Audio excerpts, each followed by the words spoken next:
Hey folks, welcome to the Coming Soon Ministries podcast. I am your host, Pastor Brad Reeves, and today we have just an incredible guest with us. We have Pastor Jimmy Evans from Tipping Point Ministries, who's going to share with us some of the insights he has seen as he has talked with pastors and leaders and prophetic voices from around the country and the world regarding what's going on today in the world.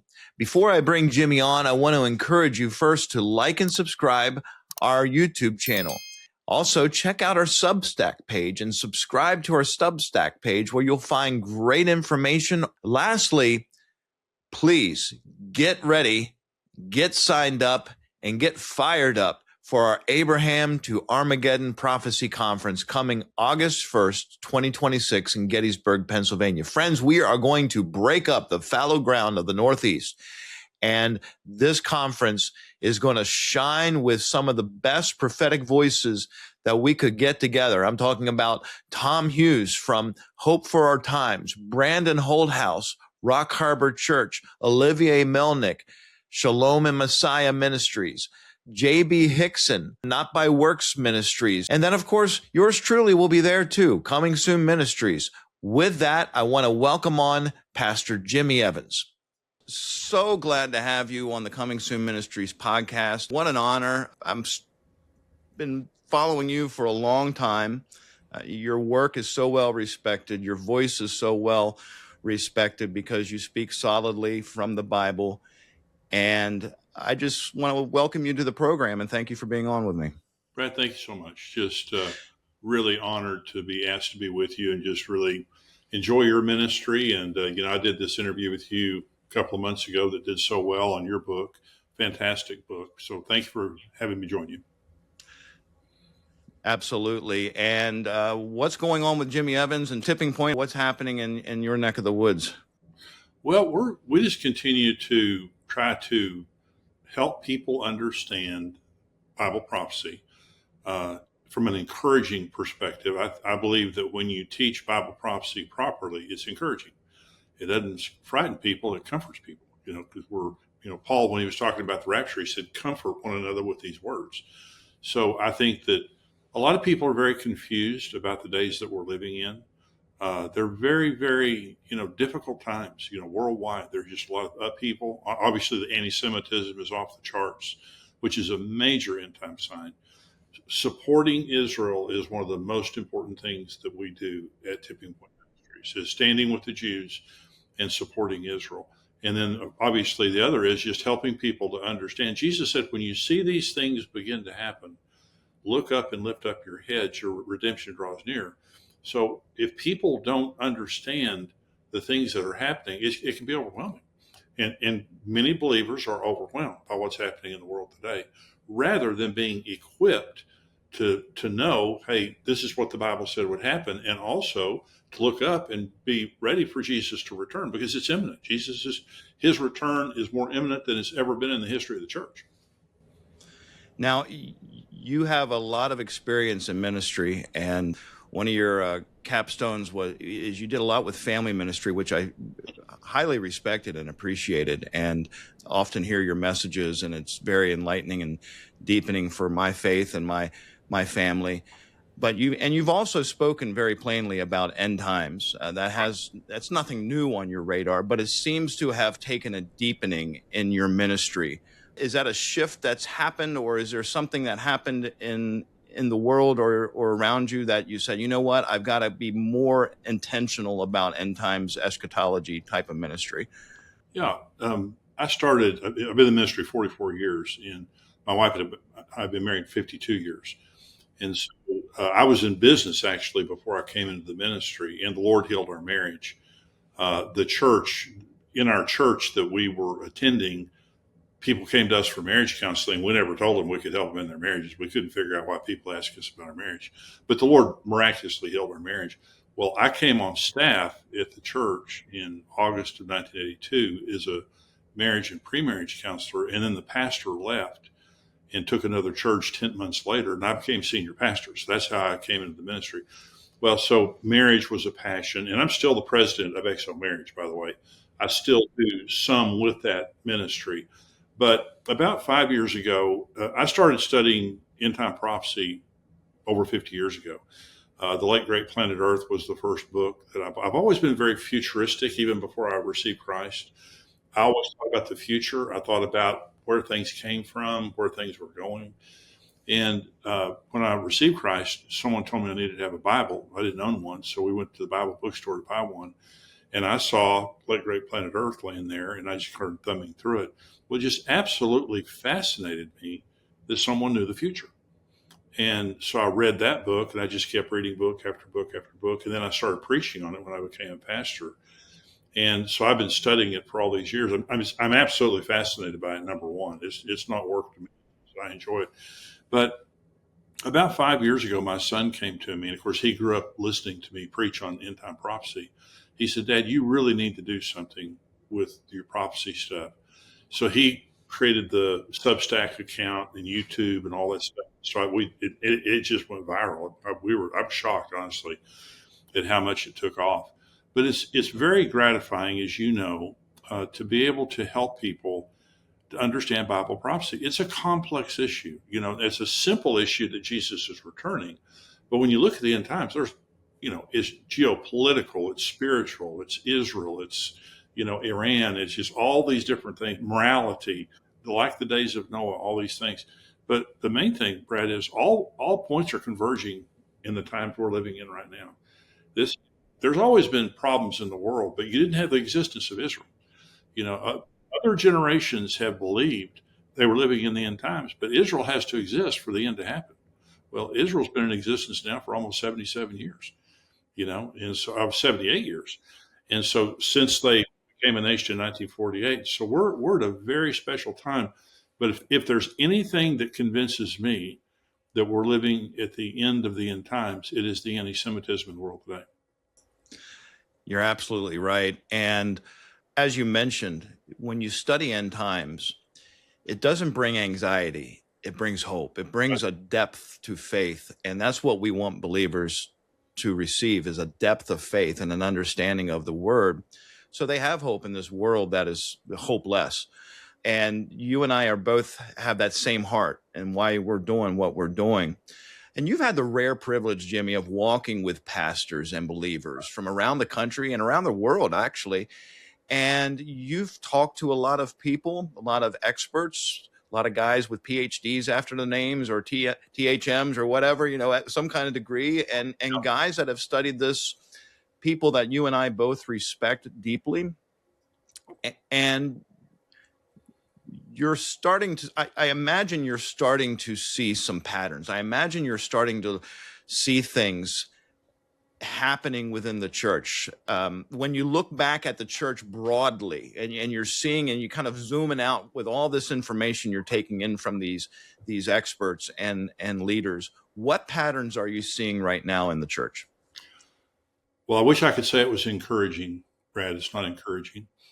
Now, related to the end times, see, Jesus in Matthew 24, it's all about the signs of the end times, because his disciples ask him, "Hey, when are you coming? What are the signs of the end of the age?" So it's all about the signs. Matthew 25, Jesus tells a parable, begins in Matthew 25 with the parable about the 10 virgins. And the virgins are all identifying with the bridegroom. And they're saying, "Hey, I'm a part of the party here that's going to receive the bridegroom." But when the bridegroom came, half of those were false. They were not welcomed into the wedding. And when they went to get their oil and came back, he closed the door in their face and says, "I don't know you." In other words, I have no relationship with you. Well, according to Jesus, when he returns, half the church will be false. So when you take it from the perspective of end time prophecy in Israel, this is the troubling part, Brad. Many pastors will never preach on end time prophecy. Even though 1 in every 30 verses in the New Testament refers to the coming of Jesus or the end. And so it is about 28% to 30% of the Bible is prophetic. Most of that concerns the times we're living in. Old Testament, New Testament, we have prophecies everywhere. If you're not preaching prophecy, you're not preaching the Bible. And many pastors won't preach it. Well, that's bad enough. The other part is most of the church is all millennial. And they do not believe, and when we say we're dispensational, what we're saying is we believe in a literal translation of prophecy. Okay. And even when it's symbolic, it's referring to something literal.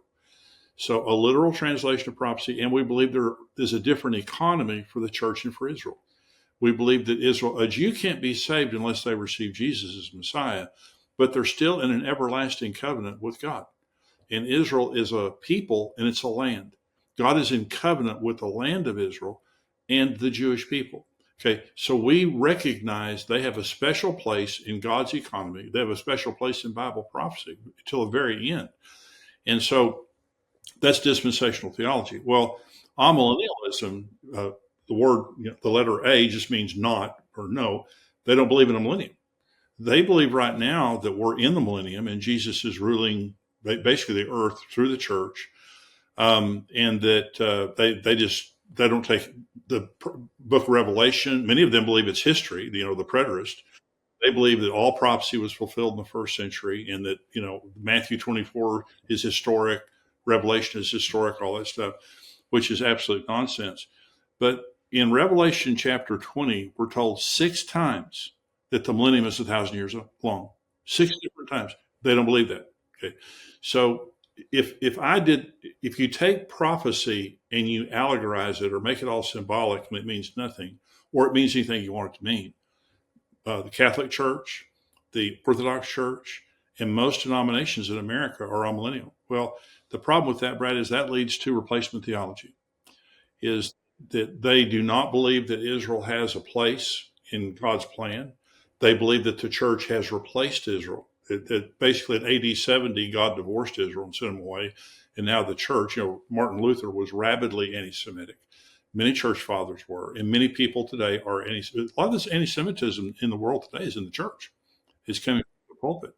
And so this is the discouraging part about it to me, Brad, is that the people who are heralding the return of Jesus, and there are many out there, pastors like yourself, is that there are many out there doing that. There are many out there that are agnostic or even antagonistic toward the fact that Jesus is coming. They mock it. They mock it privately. They won't speak about it publicly unless they're mocking it. That's the discouraging pattern that I see today. Like the 10 virgins, you see the emergence of a pro-Zionist, and I'm a Christian Zionist, is proudly Christian Zionist, is that I'm a Christian Zionist. I support the people of Israel, though I uphold the gospel and believe that you have to receive Christ to be saved. I believe God has a special plan for the nation of Israel. And I'm absolutely unapologetic about the fact that I believe in Bible prophecy and I believe that Jesus is going to return before the tribulation. There will then be a 7-year tribulation that will be hell on earth, worst time in human history. And then the second coming happens at the end of that. Then there'll be a millennial reign of Christ and so on and so forth. Unapologetically, and I know you're the same way. Well, there are many that preach that and teach that. There are many that don't. And the one that's the pattern that I see is that there's just like in the world, there's a line being drawn in the church related and to it's Israel. Absolutely. And Jimmy, I have a big Israeli flag in my church sanctuary. I'm very open about our support of Israel. Yeah. And I get people that have sat under my ministry that leave because they say that you support Israel and we can't sit in your church anymore. I get letters, people that are just people that know me that are and very unkind and ugly things that are sent because of our support of Israel. And it is a dividing line within the church. What's encouraging you as you're talking and meeting with people? What's encouraging you in the church? Well, young people are coming around. There is a really revival in America among young people. The biggest revival in America is among young people. And when we do our conferences and things like that at Tipping Point, I'm shocked at how many young people are there, Brad. And because they want to know what's happening in the future. They love Bible. A lot of them love Bible prophecy. The other thing that's encouraging to me is the number of people that love Israel. Is that even though there are those that obviously don't, and we had an Israeli flag in our sanctuary for many, many years when I was a pastor, got the same kind of a thing. And so there are many people who are getting it. They're in love with Israel. They're supporting Israel. They're studying Bible prophecy because of ministries like yours and ministries like mine. They're getting a lot more information about Bible prophecy rather than just hearing about it every now and then at church. They're getting every day podcasts and ministries that are teaching them about end time prophecy. And people, just like Tipping Point, I was just shocked, at the number of people that just flocked all of a sudden and started listening to all of it. And it was really encouraging to me. When you were on my podcast here a couple of months ago, your book just went crazy. That program got several 100,000 views, and because people loved it. And you did a fantastic job on writing about the beast system. But people are getting the opportunity to have much deeper teaching, therefore a much deeper understanding of the end times, the average person out there, the average lay person out there. And that is becoming, I believe, a real army of people who are countering. My colleague, Dr. John Anderson, and I just wrote a book called Haman's Lies, and it's talking about anti-Semitism. And this book is designed to equip people. We go through 25 lies being told about the Jews in Israel, and just we equip them to answer those questions, to graciously and kindly answer those questions so that they're not, caught off guard and deceived about that. I love doing that. I love being able to equip the average person to counter it because it's just a major issue right now. You and Mark Hitchcock did a podcast not too long ago, and you offered some correction to some people that were talking about the rapture and presenting it in a very unbiblical view. And I thought you did a great job with that. You addressed it.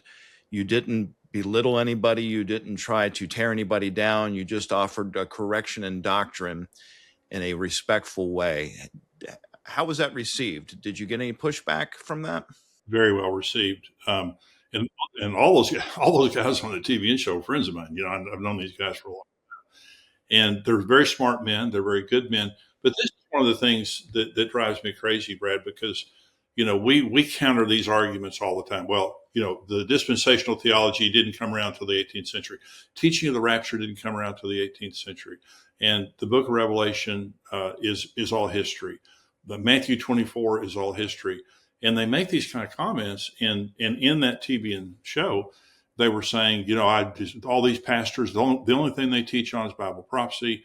They don't teach on anything else. They don't teach on marriage. They don't teach on life. I don't know of any pastors like that all they teach on is Bible.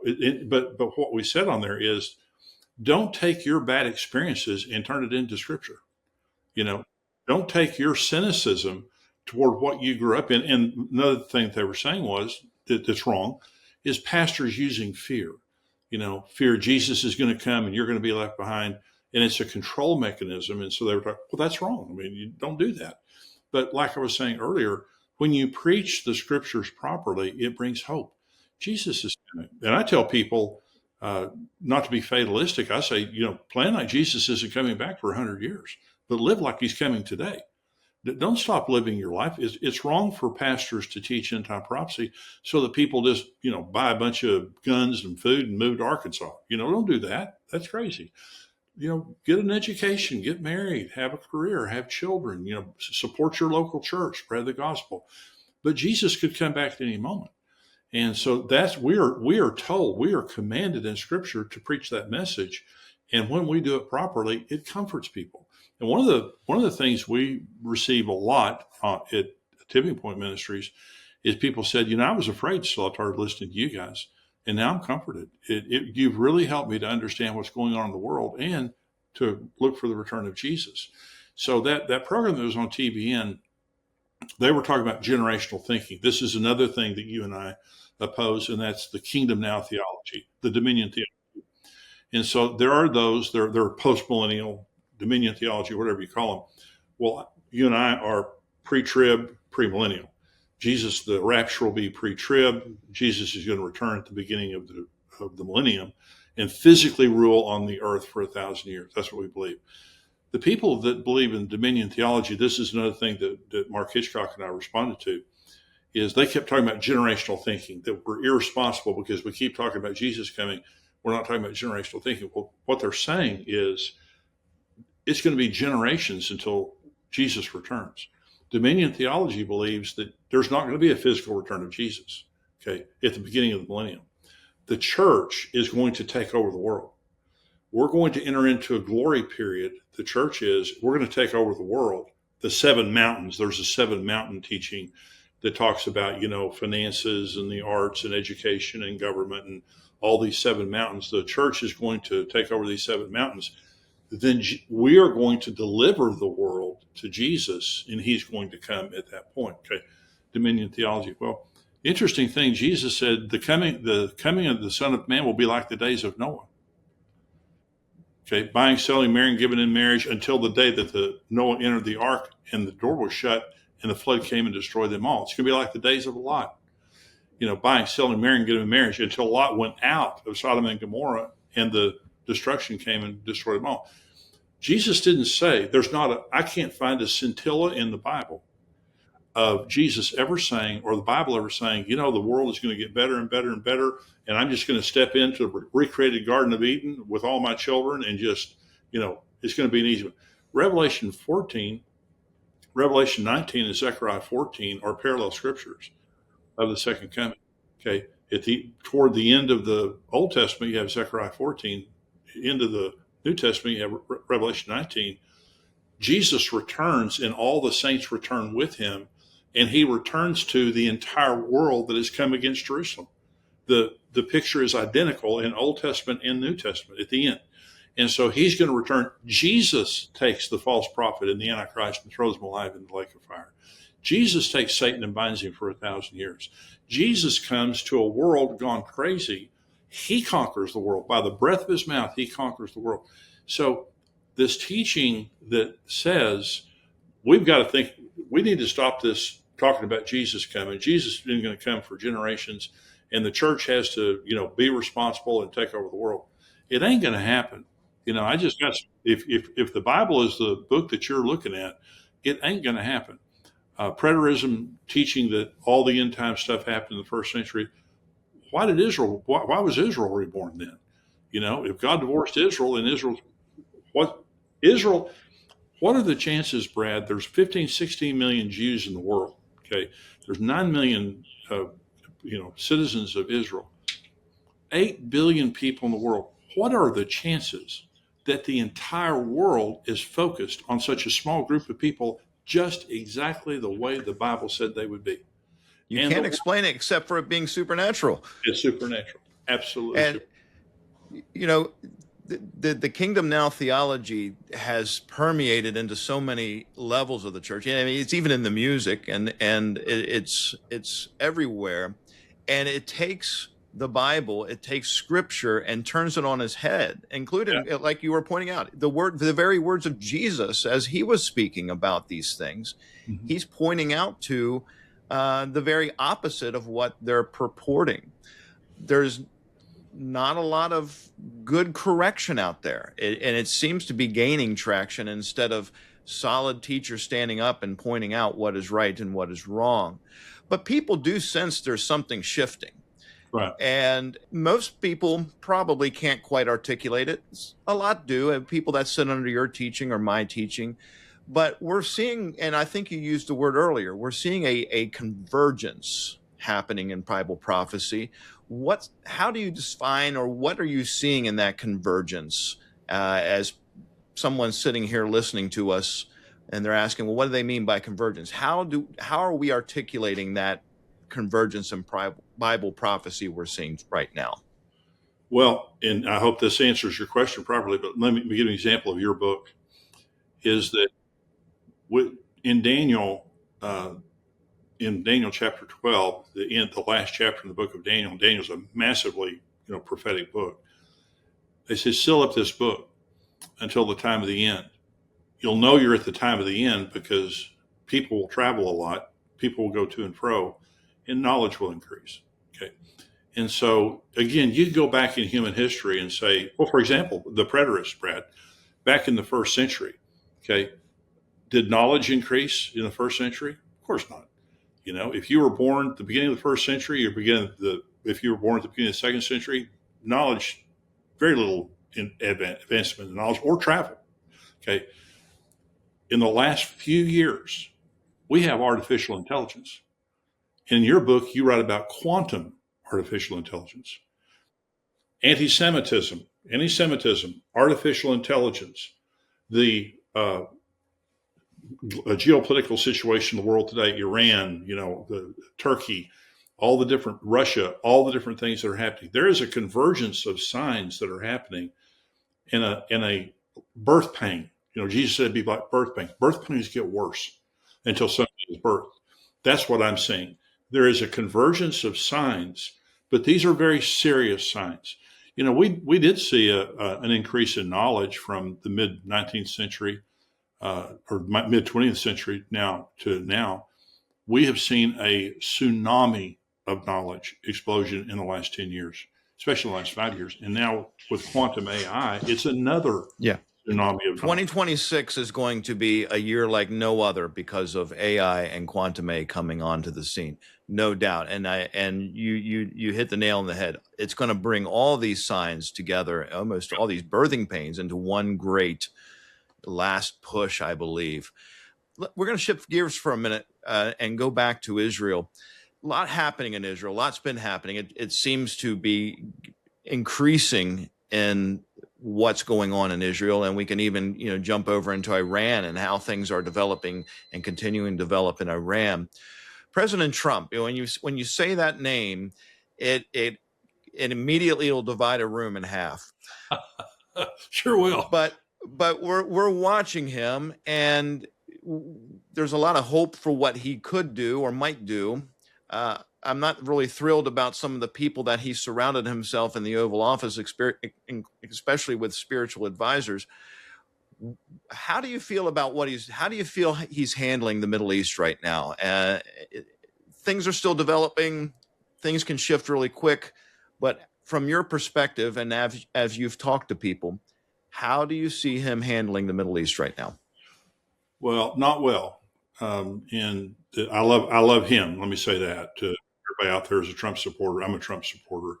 And I think that he's done just an exceptional job on many issues related to faith in America, and just many things I'm just delighted about.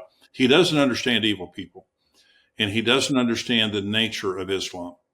For example, he wanted, President Erdogan of Turkey to be on this, peace board related to Gaza and stuff like that. Well, Erdogan is rabidly anti-Israel, and he wants to destroy it and retake the Temple Mount there, or where their mosque is. That he's an enemy of Israel, if there ever was an enemy of Israel. And I just think that this 22-point peace plan I just believe it has a 0% chance of working, because what they say is they're going to come in, take over, and turn this back over to a reformed Palestinian Authority. You can't reform them. They pay people to kill Jews. They're still paying hundreds of millions of dollars a year for their people that are in prison or people who have been killed or whatever. They hate the Jews. They want to annihilate the Jews. Bill Clinton said, we gave the Palestinians East Jerusalem, the West Bank, and Gaza, all in exchange for a peace deal. He said they turned it down because all they want to do is kill Jews. They keep saying, well, if you give us East Jerusalem, if you'll give us, the West Bank, if you give us Gaza, we gave the Gaza Strip to the Palestinians in 2005 during the George W. Bush administration in a land for peace deal. How'd that turn out? So October 7th was the result. That's exactly right. And this is a gorgeous piece of property. This could be turned into, just incredible place, a Riviera on the Mediterranean right there. But the point being is that the 22-point peace plan, the last point is, if all this happens, a Palestinian state. Well, who else on planet Earth would you ask to live next door to their sworn enemies that want to destroy them?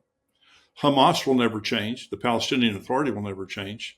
They are the generational enemies of Israel, vowed to their destruction. They teach their children to hate the Jews from birth. Their school buildings and public buildings are named after terrorists. Like we have George Washington School, theirs are named after terrorists. They glorify terrorism. They vilify Jewish people. And how do you reform that, Brad? is that this is the and with Donald Trump. I love him. He's a president related to religion, related to the Jewish faith, and especially the Islamic faith. He just doesn't understand the It evil. seems like it seems like he doesn't get the spiritual nature of what he's dealing with. Exactly. Exactly. I think I don't know the man, and I can't speak for him, but it just from my perspective, and maybe from your perspective too, it just seems like he's not grasping the spiritual forces that are at work and what he's dealing with. Well, I met him before he was Mm-hmm. president, and I was in a room of 30 spiritual leaders, and he was very gracious. He was in a room full of pastors, Brad, and he said, "Y'all are the most important people in America, and you don't even understand it." He said, "You're the glue that holds America together." And he's been so supportive of Christianity and the church. And so I know his heart related to that. Mm-hmm. But when you go overseas, especially when you go into the Middle East, you have to understand the nature of Islam.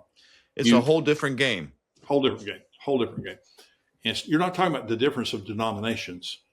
You're Right. talking about the difference of religions and spirits. And you Well, we're could, dealing with demonic forces at work, very powerful demonic strongholds that are battling actively, have been battling for centuries over this plot of land that we call Israel. yeah, is I know he has good spiritual advisors. I don't know about his son-in-law, Jared Kushner, but he has spiritual advisors and national security advisors and foreign policy advisors around him. I just don't know that he understands or gets like Mike Huckabee is an example, ambassador to Israel. He is just brilliant, very incredible spiritually, just a credible person. I don't know how much voice he has into the president, but I love President Trump. I want everybody to know that. Related to Israel, I'm worried about his situation there. We add on to the ongoing situation in Iran. I'm hearing, reading, people I've talked to over in Israel and in Iran are telling me somewhere in the over 85,000, 86,000 people, maybe much higher than that have been killed by the regime who have tried to stand up for their liberty. I've been waiting for intervention.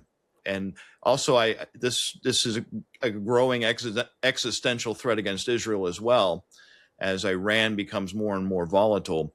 I know you don't have a crystal ball, but what do you think is going to happen here? Well, they're worried about who is going to take over because there's not an heir apparent. Now, there is the crown prince of Iran who was deposed. His father was deposed. So he's the crown prince who could step in. But he's going to have to overcome the Republican Guard in all this. There's factions within Iran. All of them are going to, if the Ayatollah Khomeini, if his regime collapses, the question is who's going to take their place because it could end up even worse than it is right now. That's the conundrum that they have. They want the people to take over, if that's possible. Like you said, they're slaughtering those people. The concern that I have, Brad, is that we're bringing all these ships in, these battleships and battle formation groups, all this military equipment in, and Ayatollah Khomeini, he was in hiding for a long time, fearing for his life, and now we're sitting down to talk with him. They have manipulated us at the table to talk for decades over the nuclear program that they have. They're masters at manipulation and deceit. They'll sit down and spend weeks with you like they're making progress, and then they get up and leave the talks.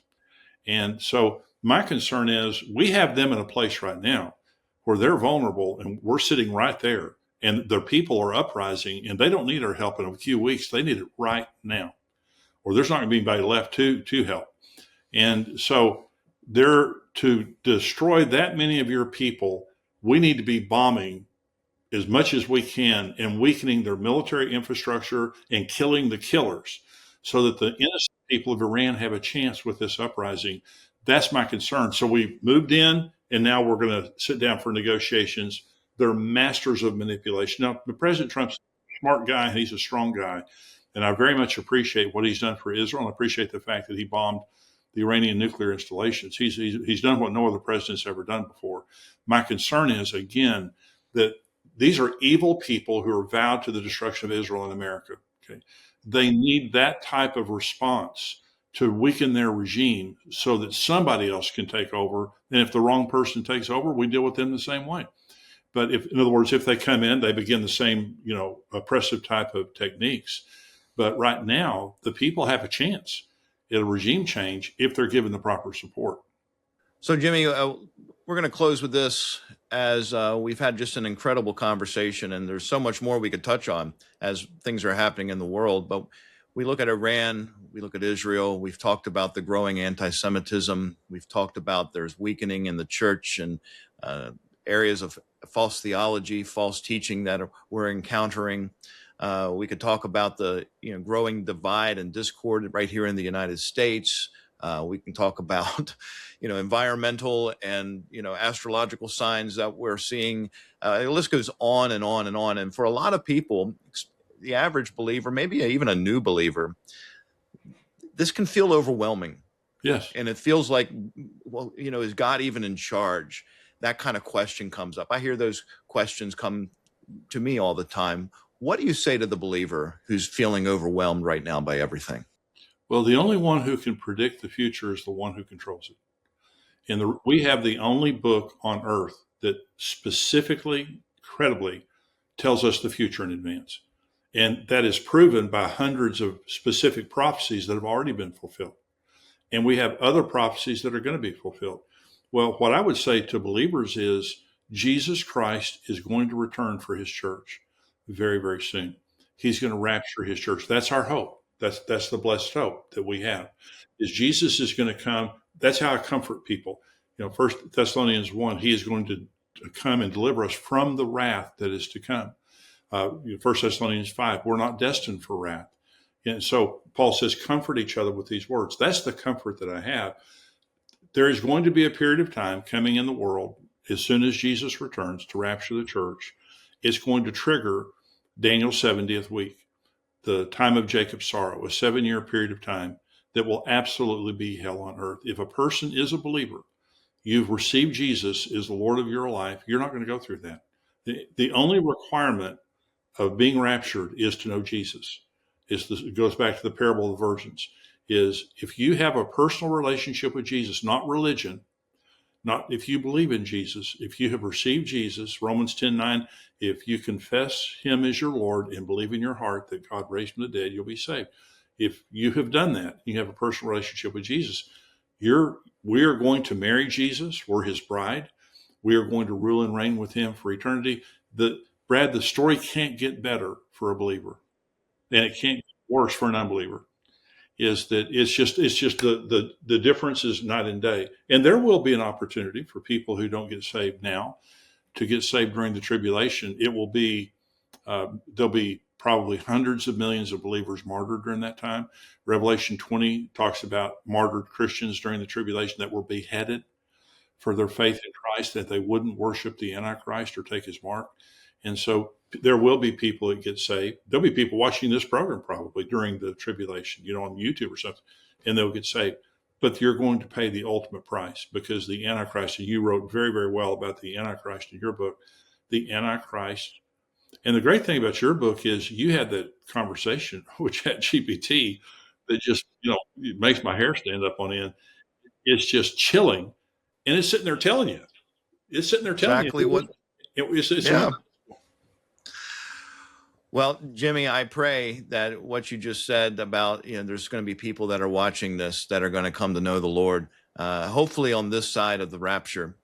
And that's why we do what we do, Yes. Because we love people, and we know that people will find just an incredible peace and a blessed hope the blessed hope that you referenced, by putting their faith, their hope, their trust, and everything into the Lord Jesus Christ. And I always tell people, it's not enough to believe in Jesus as just factually. It's putting your full trust and faith in him. You make him the Lord of your heart. You unseat yourself from the heart, and you put Jesus as the King of your heart. That's right. And you put your faith and your trust in him for your eternity by relinquishing the love of self and putting aside the pride confessing your sin to him and receiving the gift of eternal life that by the blood he shed on the cross. And you and I have preached this, probably between the two of us, thousands and thousands of times. Right. And I pray that if there's someone watching right now that's watching this show and they're asking this question, well, how do I know?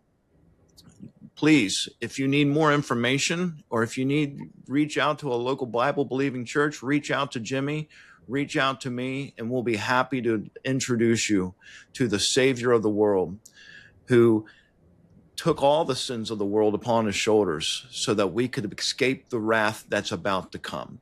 And as Jimmy said, you don't want to be on the other side of that rapture when the tribulation begins. Yes, there is an opportunity for salvation, but it is going to be such a time that you don't want to be here on this earth. I often tell people, Jimmy, that this earth is the only hell you and I will ever know. That's right. But it is the only heaven for the unbeliever. And you and I and every believer in Jesus Christ are awaiting that blessed gift of eternal life that is given to us by Jesus. Thank you so much for being with us today. Thank you for sharing your time with Coming Soon Ministries. I hope we can have you on again sometime again soon. What's coming up for Jimmy? You mentioned a book that's coming out. Do you want to give some details on that? Yeah, Haman's Lies, and we're talking about the roots, the ancient roots of anti-Semitism, and why the spirit of Esther must arise in this generation of standing up in support of the Jews. Haman, of course, being in the courts in Persia when he alone tried to destroy all the Jews, and Esther rose up and kept the Jews from being destroyed. But his lies are still being told, and the spirit of what he did is still operating very much in the world today. We expose that. We talk about specifically 25 different lies that are being told about Israel that are very common, that people are believing. We expose that and give people an understanding of how to respond. And then we talk about the spirit of Esther and how to stand up. Esther said, if I perish, I perish. I'm going to go before the king. That's the spirit of Esther. Stop sitting around protecting ourselves and thinking about the consequences, and rise up and do the right thing. And like you said, there are people that are Christians that are so against Israel. They just absolutely hate Israel. Well, I'm not going to be unkind to anybody, but I'm going to stand back passively while people are attacking God, the Bible, or Israel. I'm going to stand up and have a polite response and stand my ground. That's what we want people to have through Haman's Lies. They can pre-order it right now on Amazon. It's Jimmy Evans and Dr. John Anderson. We wrote it, Haman's Lies, and they can pre-order that on Amazon. We'll put the link in the notes for you, and also how they can get a hold of Tipping Point Ministries to find out more information. You've got an incredible video library available on all kinds of topics from all kinds of people, and great men that I highly respect, friends that I have that are a part of knowing you. Thanks again for being on with us today, and we hope to see you again real soon. It's an honor, Brad. Thank you so much.